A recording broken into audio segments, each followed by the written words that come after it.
Halo teman-teman, kembali lagi di channel kami. Kali ini keluarga Upin dan Ipin serta Sopo Jarwo sedang pergi ke sebuah mall teman. Mereka sedang mencari kado ajaib. Mereka semua dapat hadiah apa ya? Dan mereka berubah jadi apa ya? Yuk bantu yuk.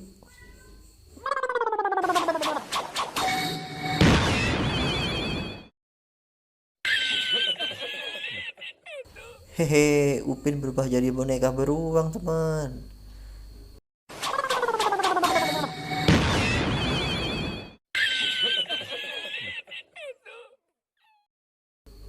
Hihi, si Adit berubah jadi boneka kucing teman. Lucu ya.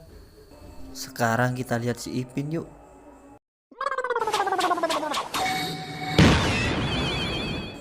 Wah, Ipin jadi boneka panda teman.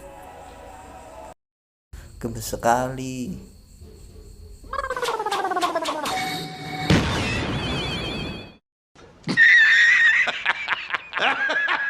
Haha, si Sopo berubah jadi boneka buaya teman. Terakhir si Atuk Dalang nih.